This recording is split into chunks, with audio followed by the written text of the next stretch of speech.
자, 우리가 지난주에 영원전 그리스도에 관하여 우리 함께 살펴보았습니다. 영원전 하나님께서는 이 세상을 창조할 계획을 가지고 계셨죠. 그런데 타락한 천사로 인해서 한 가지 예상되는 문제가 있었습니다. 그것은 인간의 타락과 반역이었죠. 이를 위해 성자가 그리스도가 되기로 결정하셨고, 성부께서는 그를 기쁘게 받아들이셨으며, 또 그 보상으로 택하신 자들을 그리스도께 주시기로 했습니다. 성부와 성자 사이에 영원한 구속의 언약이 체결되었다. 우리가 지난주에 그 내용 좀 살펴보았습니다. 하나님은 이 구속의 계획을 하나님의 사람들에게 알리십니다. 이것을 계시라고 하는데, 오늘은 이 내용을 좀 다루어 볼까 합니다. 네 가지 요점이 있는데 그 첫 번째 요점은 이것입니다. 하나님은 점진적으로 계시하시는 하나님이십니다. 한꺼번에 다 주지 않으시고 조금씩 준비되면 조금씩 그 계시의 넓이와 깊이를 더해 가시는 분이 우리 하나님이시다 할 것입니다. 18세기 중엽 북미 대륙에는 기름진 토양과 값싼 흑인 노동력으로 인해서 목화 재배가 붐을 이루었던 적이 있었습니다. 그러나 한 100년의 세월이 지난 때쯤 남북 전쟁이 끝난 뒤부터는 이제 땅의 자양분이 고갈이 되어서 목화 산업이 시들시들해지게 되었습니다. 이 문제에 대한 대안을 조지 워싱턴 카버라는 분이 제시하게 됩니다. 이분은 질소 성분을 다시금 흙에 이렇게 잡아두어서 다시금 흙을 비옥하게 해주는 작물인 땅콩을 목화밭에 심어야 한다, 이렇게 주장을 하셨던 것이죠. 이분은 많은 노력과 설득 끝에 농부들을 설득하게 되었고, 농부들은 드디어 땅콩을 밭에 심기 시작합니다. 물론 그 결과 땅이 아주 좋아졌어요. 그러나 문제가 하나 발생했는데, 그것은 수확한 땅콩이 너무 많아서 문제가 되었던 것입니다. 사람들은 드디어 이 카버 박사를 원망하고 불평하기 시작합니다. 크게 낙심한 카버 박사는 숲속 은밀한 곳에 나아가 하나님 앞에 간절히 기도하게 되었어요. 하나님 도대체 이 세상을 왜 만드신 것입니까? 하고 그 숲속에서 거기 울부짖다시피 하나님 앞에 기도합니다. 그러자 하나님이 조용하게 그의 심령에 대답해 오셨죠. 얘야, 너는 너무 많은 것을 알려고 하는구나. 네 크기에 맞는 걸 좀 물어보렴 하고 말씀을 하시더래요. 그래서 카버 박사는 다시 하나님께 묻습니다. 그럼 하나님, 인간을 지으신 목적은 무엇입니까? 하고 물어요. 그러자 하나님이 다시 대답합니다. 얘야, 넌 아직도 네가 감당할 수 없을 만큼의 큰 주제에 대하여 묻고 있구나. 그래서 이번에는 카버 박사가 단도직입적으로 하나님께 묻습니다. 하나님, 좋습니다. 그럼 하나님, 땅콩은 왜 만드셨어요? 하고 물었어요. 그러자 하나님이 그의 마음속에 이제 좀 낫구나 하고 말씀하시는 것 같더라요. 그리고는 그를 연구실로 인도하게 됩니다. 그 이후로 카버 박사는 밤낮을 연구에 매달려 땅콩에서 이익을 창출하는 기적의 방정식을 찾아내게 됩니다. 그는 땅콩 크림, 비누, 기름, 마가린, 물감, 구두약, 연고 등 땅콩으로 만들 수 있는 300개가 넘는 제품들을 개발하게 되었어요. 그리고 채 5년이 지나지 않아서 박사의 충고를 따랐던 이 마을들은 미국 내에서 가장 부유한 마을 가운데 하나가 되었다는 것입니다. 후일 카버 박사가 국회의사당에서 강연을 하게 되었을 때 한 의원이 그에게 묻습니다. 도대체 그런 지혜를 어디에서 배우셨습니까? 하고 물어요. 그러자 카버 박사 대답합니다. 성경에서 배웠습니다. 그러자 그 의원이 다시 묻습니다. 아니, 성경에서 땅콩 기르는 법도 성경에 나와 있습니까? 하고 물어요. 그러자 박사가 대답하기를 물론입니다. 그뿐만 아니라 성경에는 인생을 살아가는 모든 지혜가 담겨 있습니다 하고 말을 했더랍니다. 사랑하는 성도 여러분, 성경을 가까이 하여 조금씩 여러분이 그 성경에 대한 이해의 지평을 넓혀가시는 은혜가 이 자리에 함께한, 오늘 예배 가운데 함께한 여러분 모두에게 있게 되기를 주님의 이름으로 축원해 드립니다. 한꺼번에 하나님 다 주지 않으세요. 여러분이 준비된 만큼 조금씩 넓혀주시게 될 것입니다. 그러면 여러분도 조만간 그 안에서, 하나님의 말씀 안에서 조만간 풍성한 보화를 발견하게 될 것입니다. 그러니 오늘은 부지런히 점진적으로 조금씩 하나님의 말씀을 익혀가고 알아가고 배워가는 은혜가 우리 모두에게 있어야 할 줄 믿습니다. 하나님의 계시는 점진적인 것이에요. 여러분이 준비가 되면 하나님은 더 많은 것을 보여주시게 될 것입니다. 자, 이제 그 첫 번째 요점을 기본으로 해서 본론으로 들어가 보도록 하죠. 두 번째 요점인데, 하나님은 우리에게 약속을 주십니다. 사실 약속부터 주세요. 하나님이 천지를 창조하신 이후에 아담과 하와는 사탄의 유혹에 예상했던 대로 넘어지고 맙니다. 먹지 말아야 할 선악과를 사탄의 유혹에 넘어가 따먹고 만 것이죠. 이로 인해서 죄와 사망이 이 세상에 들어오게 되었고, 그에 대한 책임으로 아담과 하와는 저주를 받게 되었습니다. 그런데 이 장면에서 아주 흥미롭게도 하나님은 이들에게 임할 저주에 대하여 말씀하시기 전에, 이들이 이제 저주를 받고 재앙을 받게 될 것에 대해서 선언하시기 전에, 바로 그 전에 약속부터 하나 주십니다. 창세기 3장 15절 말씀이에요. 어떤 말씀을 주셨는가 하면, 내가 너로 여자와 원수가 되게 하고 내 후손도 여자의 후손과 원수가 되게 하리니 여자의 후손은 내 머리를 상하게 할 것이요 너는 그의 발꿈치를 상하게 할 것이니라 하는 약속을 주십니다. 이 구절은 잠시 후에 좀 더 자세히 살펴보게 될 것인데, 그 전에 여러분 이 순서를 기억하시는 것이 꼭 필요하다고 생각해요. 하나님의 약속이 먼저입니다. 하나님은 약속부터 주십니다. 그리하여 우리로 하여금 믿음과 소망으로 그 약속을 붙들고 살아갈 수 있도록 인도하시는 분이 바로 하나님이세요. 우리는 당장 급한 것들이 많습니다. 건강도 주셔야 하고 재물도 주셔야 하고 자녀의 축복도 주셔야 되는데, 그런 간절한 마음을 가지고 주님 앞에 나아가면 하나님은 그것을 그 자리에서 주시는 것이 아니라 약속부터 주세요. 왜냐하면 여러분이 바라고 원하는 것을 이루고 성취하고 얻는 것보다 훨씬 더 중요한 것이 있기 때문인데, 그것은 믿음과 하나님을 향한 소망이기 때문이에요.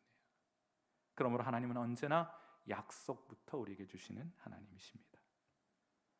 앞으로 아담과 하와에게 임하게 될 재앙은 고통스러운 것이지만, 하나님께서 이 약속을 통해 그 고통에는 끝이 있다는 것을 미리 알게 해주신 거예요. 세계적인 심리학자 브리즈니트 박사가 아주 흥미로운 실험을 하나 하게 됩니다. 이스라엘 육군 훈련병들을 4개 조로 나누어서 완전 군장을 한 채로 20km 행군을 시키게 되는데, 조건을 좀 달리해서 행군을 시킵니다. 제1조에는 행군할 때 최종 목적지와 거기까지의 거리, 그리고 5km를 갈 때마다 매 순간 얼마 거리가 남았다는 것을 미리 알려주었어요.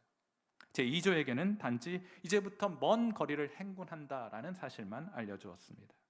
그리고 제3조와 4조에게는 행군할 거리를 미리 알려주고 도중에 거리가 더 늘어날 수도 있고 더 줄어들 수 있다고 말해주었습니다.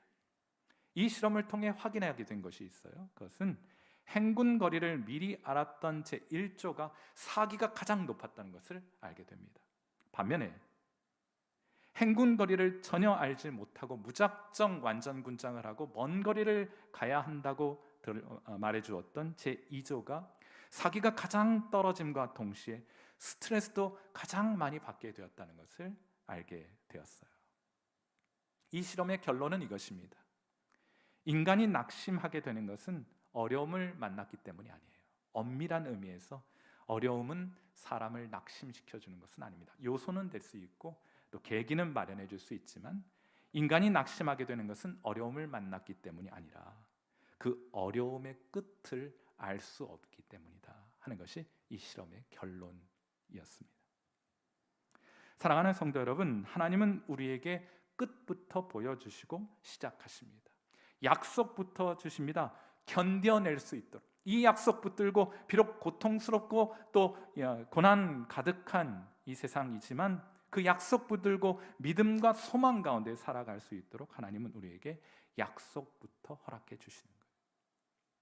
그런 맥락에서 고린도전서 10장 13절 말씀 우리 같이 한번 읽어보도록 하겠습니다. 같이 읽습니다. 시작. 사람이 감당할 시험 밖에는 너희가 당한 것이 없나니 오직 하나님은 밀부사 너희가 감당하지 못할 시험 당함을 허락하지 아니하시고 시험 당할 즈음에 또한 피할 길을 내사 너희로 능히 감당하게 하시느니라. 끝이 있다는 거예요. 피할 길이 있다는 것입니다. 그 약속 붙들고 믿음과 소망 가운데 살아가는 것이 성도의 마땅한 바인 줄 믿습니다. 하나님의 약속을 붙들고 오늘을 살아가는 것이 성도의 삶의 모습인 것이에요. 이것이 두 번째 요점입니다. 하나님은 점진적인 계시를 우리에게 주시는데 약속의 형태로 그 계시를 우리에게 주세요. 자, 세 번째 요점은 이것입니다. 하나님께서 우리에게 약속을 주시는데 그 약속의 내용이 무엇이냐? 하나님은 우리에게 승리를 약속하십니다. 자, 이제 창세기 3장 15절 말씀을 다시 한번 보도록 하죠. 내가 너로 여자와 원수가 되게 하고 내 후손도 여자의 후손과 원수가 되게 하리니 여자의 후손은 내 머리를 상하게 할 것이요 너는 그의 발꿈치를 상하게 할 것이니라 하고 말해 주었습니다. 약속을 주셨어요. 여러분, 이 구절은 성경에서 가장 처음으로 복음을 제시하는 구절이라 해서 원복음 혹은 원시복음이라고 부릅니다. 그러므로 이 구절은 꼼꼼히 살펴보셔야 돼요. 크게는 세 개의 부분으로 구성이 되어 있는데, 첫째는 내가 너로 여자와 원수가 되게 하겠다고 말씀을 하세요. 이 부분 어려울 건 없습니다. 하와가 뱀의 유혹에 넘어가서 선악과 따먹고 재앙과 저주를 받게 되었으니 이 둘이 원수가 되는 것 지극히 당연한 것이라고 말할 수 있겠어요. 그 다음 두 번째 부분도 마찬가지입니다. 내 후손도 여자의 후손과 원수가 되게 하리니 하고 말씀을 하셨는데, 대대로 경건한 자들과 그렇지 않은 불경건한 자들 사이에는 보이지 않는 적대감이 있다는 것 여러분도 잘 알고 계시지 않습니까? 그것도 당연해요. 여자의 후손과 경건한 여자의 후손들과 불경건한 뱀의 혹은 사탄의 후예들 간에는 적대감이 있을 것이다. 그런데 세 번째 부분에 이르러서는 특이하게도 여자의 후손이 뱀과 더불어 다툰다고 기록이 되어 있어요. 여자의 후손은 내 머리를 상하게 할 것이요 너는 그의 발꿈치를 상하게 할 것이니라 이렇게 되어 있잖아요. 자, 첫 번째 파트에서는 여자와 뱀이 적대 관계가 됩니다. 두 번째 파트에서는 여자의 후손과 뱀의 후손들이 서로 적대 관계가 되죠. 자, 그런데 이번에는 여자의 후손이 뱀의 대적이 된다고 말을 해요. 여러분, 이 부분에서는 해설이 좀 필요할 것 같습니다. 사실 원문에는 이 부분이 여자의 후손이라고 되어 있지 않아요. 두 번째 파트에는 여자의 후손이라고 되어 있는데 사실 엄밀한 의미에서 세 번째 파트에는 여자의 후손이라는 표현이 등장하지는 않습니다. 다만 그가라고만 되어 있어요. 그가.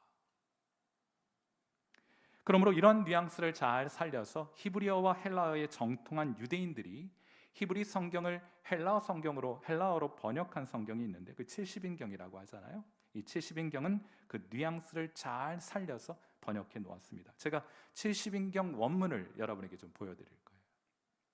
여기 아나 이렇게 시작해서 케팔렌으로 끝나는 이 문장은 제가 이제 해석을 하나씩 번역을 하나씩 달아 놓았는데 하나 가운데 후손 그녀의 그가 너의 차지할 것이다 머리를 이렇게 돼 있어요.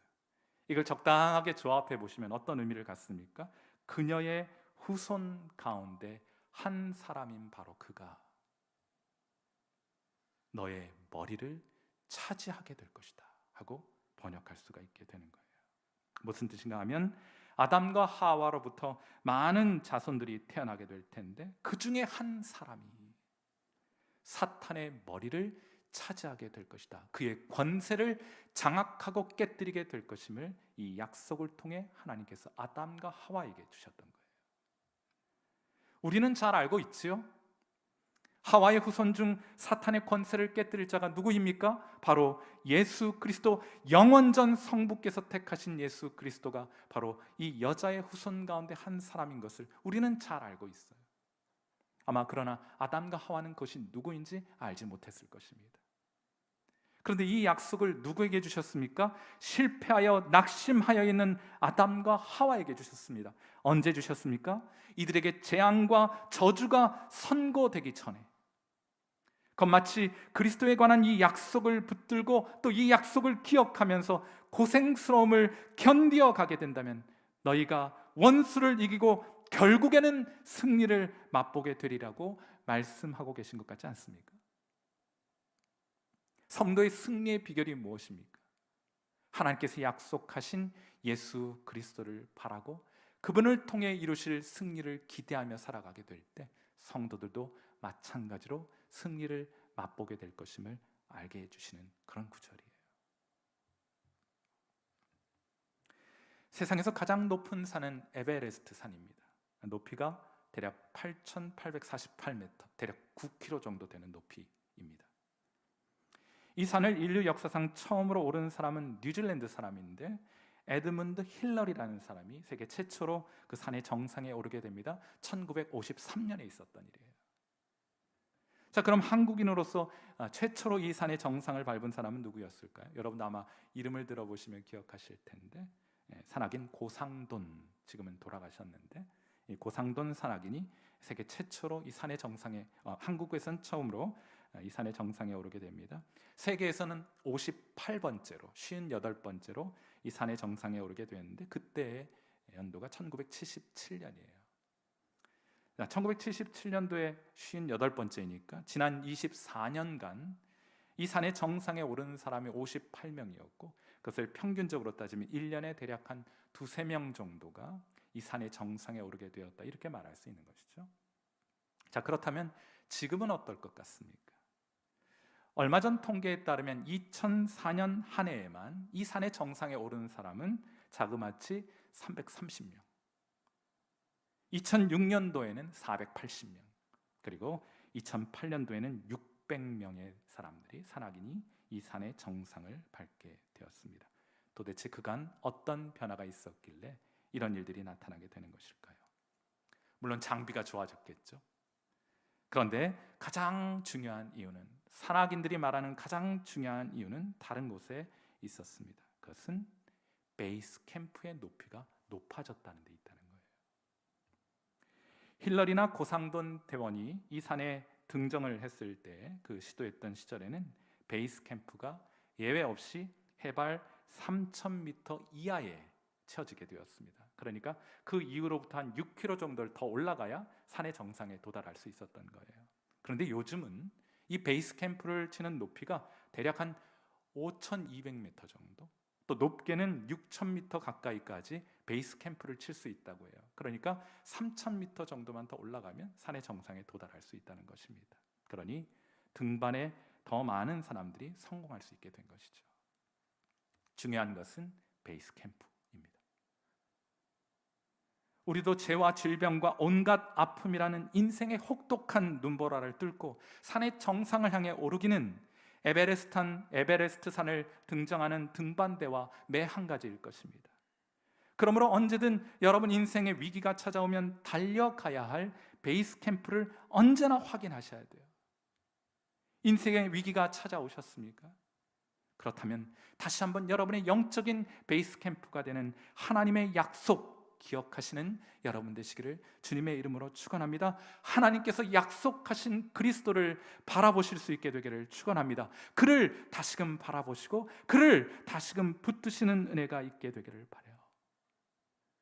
하나님께서 그를 통해 주실 승리를 기대하며 다시금 여러분 산의 정상을 향해 오르시는 여러분 되시기를 바랍니다. 그분이 사탄의 권세를 깨뜨리듯이 여러분 인생의 모든 어둠의 장벽들을 그분이 무너뜨려 주시게 될 것입니다. 그러므로 여러분은 그리스도 안에서 반드시 승리하게 될 것입니다. 왜냐하면 하나님께서 그것을 여러분에게 약속해 주셨기 때문에요.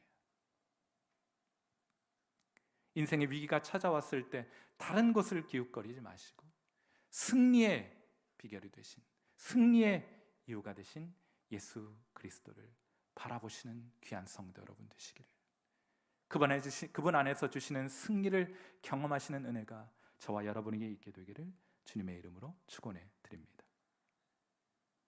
하나님은 점진적으로 계시하시고 또한 우리에게 약속부터 주시는데 그 약속은 승리의 약속입니다. 오늘 마지막 요점은 이것인데, 아울러 하나님은 축복을 우리에게 약속하셨습니다. 여러분, 제가 여러분과 아담과 하와에 대한 이야기, 창세기 1장, 2장, 3장, 4장 이렇게 얘기하다가 이제 시간이 흘러서 11장에 가면 바벨탑 사건이 등장하죠. 12장에 가면 아브라함이란 인물이 등장하게 됩니다. 어느 날 하나님께서 아브라함에게 나타나셔서 이런 말씀을 하세요. 우리 창세기 12장 2절 말씀을 보시겠습니다. 자, 우리 같이 한번 여러분에게도 주신 약속이니까 우리 같이 한번 읽어보죠. 시작. 내가 너로 큰 민족을 이루고 내게 복을 주어 내 이름을 창대하게 하리니 너는 복이 될지라. 하나님은 무엇부터 주신다고요? 약속부터 주세요.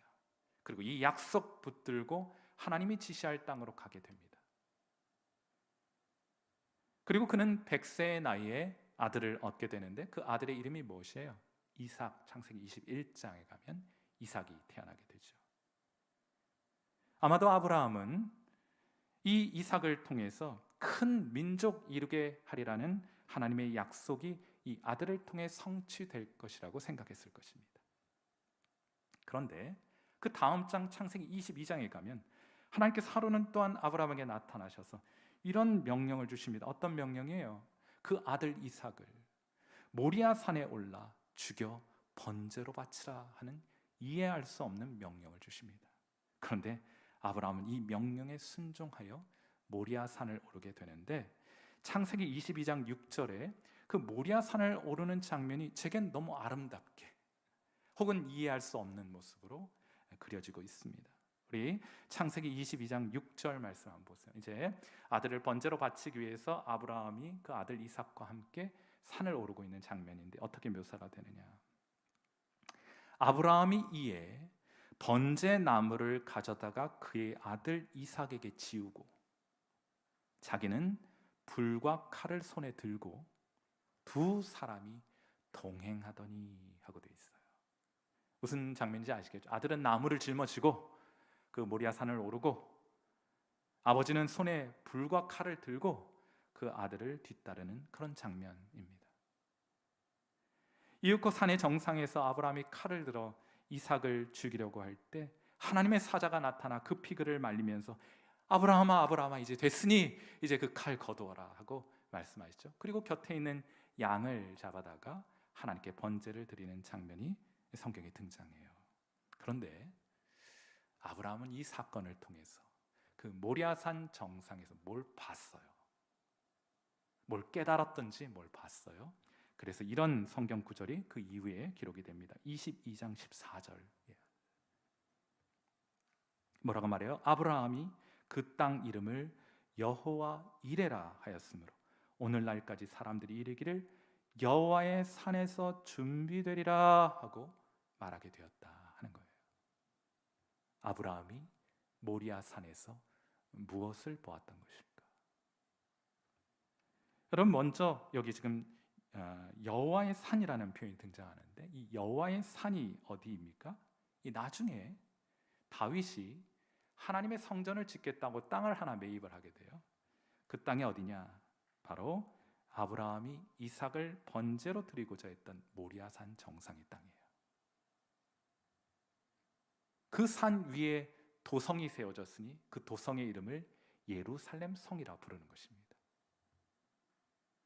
예루살렘 언덕을 향하여 나무를 짊어지고 오른 이가 있었으니 그가 바로 누구입니까?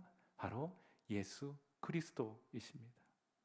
그 나무 십자가 위에 놓인 아들을 향하여 칼과 불로 상징되는 하나님의 거룩한 진노를 쏟아 부은 분은 누구입니까? 바로 성부 하나님이시죠. 그러니까 아브라함은 자신이 이삭을 번제로 바치려고 했던 것과 뭔가 유사한 일을 하나님께서 준비하고 계시다는 것을 이 모리아산 정상에서 볼 수 있게 된 것이 아닐까, 깨닫게 된 것이 아닐까 하고 생각해 보게 돼요. 그래서 그 산의 이름을 여호와 이레, 하나님께서 준비하게 되시리라 하고 붙이게 된 것이 아닌가 하고 생각해 보게 됩니다. 하나님 미리 보여주셨던 거예요. 제2차 세계대전이 한참일 무렵 나치군이 갑작스럽게 이탈리아 한 마을을 침공하게 됩니다. 전세가 분리했던 연합군은 즉각 퇴각 명령을 내리게 되었는데 당시 첩보 담당 장교 대위였던 존 폭스는 아군의 퇴각을 돕기 위해서 자발적으로 그 마을에 남기로 결정하게 됩니다. 시간이 지나면서 독일군은 점점 많이 밀려오게 되었고 폭스는 독일군에 의해 포위가 된 한 건물 2층에 갇히게 되었어요. 어떤 상황인지 아시겠죠? 주변엔 다 독일군이고 한 빌딩이 남았는데 그 2층에 이 폭스 장교가 머물게 되었던 이때 팍스는 연합군 포병대에 무전을 보내게 됩니다. 자신이 있는 건물 주변을 포격하라는 명령을 내리게 돼요. 그 명령을 수신한 부하 장교가 안 됩니다, 그렇게 했다간 대인님마저 생명이 위태롭습니다 했지만 소용이 없었습니다. 결국 연합군의 포격이 시작되었고, 이때 팍스는 심지어 자신의 위치를 무전으로 알려 정확한 타격을 유도했다 그래요. 이쪽으로, 동쪽으로, 내가 있는 건물 쪽으로 포탄이 날아올 수 있도록 그렇게 유도를 했다고 합니다. 이 포격으로 나치군은 군인 수백 명이 전사하는 등 심각한 타격을 입게 되었고, 이어지는 반격으로 연합군은 이 마을을 되찾을 수 있었다고 해요. 여러분, 꼭 이와 같은 일이 모리아산에서 준비될 것입니다. 죄인을 향한 하나님의 거룩한 진노가 정확하게 십자가 한가운데 달리실 예수님께 쏟아 부어질 수 있도록 성자 그리스도께서는 어쩌면 십자가를 택하신지도 모르겠어요. 마치 이 정확한 지점에 하나님의 진노가 쏟아 부어질 수 있도록 십자가에 달리신 것이 아닐까 싶어요. 이걸 발견한 이후에 하나님은 아브라함에게 이런 약속을 주십니다. 아담과 하와에게 주셨던 약속을 갱신하게 되는 장면인데, 창세기 22장 17절과 18절이에요. 이 모리아산에서 이루어진 사건의 의미를 발견한 아브라함에게 이 약속을 갱신해 주십니다. 자, 창세기 22장 17절과 18절이에요. 내가 내게 큰 복을 주고 내 씨가 크게 번성하여 하늘의 별과 같고 바닷가의 모래와 같게 하리니 내 씨가 그 대적의 성문을 차지하리라. 내 후손 중 한 남자가 내 머리를 차지하게 되리라고 똑같은 말이겠죠. 또 내 씨로 말미암아 천하 만민이 복을 받으리니 이는 내가 나의 말을 준행하였음이니라. 하나님의 백성은 그리스도를 통해 승리하고 그리스도를 통해 회복되며 그리스도를 통해 그리스도 안에 있게 될 때 큰 복을 받게 되리라고 하나님 말씀하신 거예요. 하나님께는 그렇게 하지 말아야 할 이유가 참 많으셨습니다. 그럼에도 불구하고 그렇게 하기로 결정하신 이유는 하나님은 그렇게 해야 할 한 가지 이유를 아시기 때문에, 우리에게 하나님의 축복을 주지 말으셔야 될 이유는 천지백갈이에요. 그런데 하나님 우리를 축복하셔야 될 이유 한 가지 있습니다. 그 이유를 아셨기 때문에 하나님 저와 여러분을 축복하기 원하시는 거예요. 그 이유가 무엇이냐? 하나님은 여러분을 사랑하시기 때문에. 그 이유 때문에, 그러지 말아야 할 이유가 아무리 많다 할지라도 그 이유 한 가지 때문에 하나님은 여러분을 축복하기로 작정하셨습니다. 그러므로 여러분이 그리스도 안에 머무시게 될 때, 다시 한번 그리스도를 바라보시게 될 때, 그 그리스도를 통하여 여러분에게 하나님께서 약속하신 하늘의 모든 신령한 복이 부어지는, 경험되는, 맛보게 되는 은혜가 임하게 될 줄 믿습니다. 그래서 여러분은 복받게 되는 거예요. 믿음으로 아멘하여 하나님께서 여러분에게 주시는 그 풍성한 축복을 이번 주에도 풍성히 경험하는 은혜가 저와 여러분 모두에게 있게 되기를 주님의 이름으로 축원해 드립니다. 우리 함께 기도하겠습니다. 자, 우리 반주 들으시면서 함께 기도하죠. 사랑하는 주님, 우리가 주님을, 그리스도를 더 깊이 묵상하고 주님을 더 깊이 점진적으로 더 많이 알아갈 수 있게 해 주옵소서. 우리 그렇게 여러분의 다짐을, 여러분의 각오를 하나님 앞에 좀 기도에 담아 드렸으면 좋겠고, 그리스도를 통해 우리에게 주신 그 승리의 약속, 그 축복의 약속을 붙들고 사단이 쳐놓은 어둠과 저주와 재앙의 사슬이 끊어지며, 그리하여 그리스도를 통해 오늘 우리가 승리와 축복을 경험할 수 있도록 우리 다시 한번 그리스도를 바라보고 그리스도를 통해 우리에게 주신 그 승리와 축복의 약속을 믿음으로 붙들고 소망 가운데 살아가는 성도가 되도록 우리 시간 다 함께 기도하는 시간 갖도록 합니다. 기도하겠습니다.